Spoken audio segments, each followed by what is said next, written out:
Қайырлы күн, құрметті Орал қаласының тұрғындары. Бүгін міне біздер өзіміз аңсаған 2020 жылы Рой кооперативі арқылы Арген Орынғалиұлы бастаған ұжымның арқасында кереметтей үйге қол жетіп жатырмыз.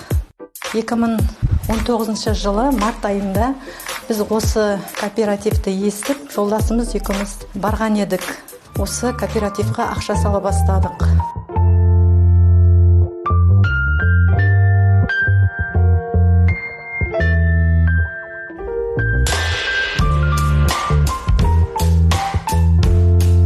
Осы кооператив арқылы көптеген халқымыз жанұялы болатынына мен өте сенімім мол. Сол үшін сіздерді осы кооператив арқылы үй алуларыңызға шақырамын.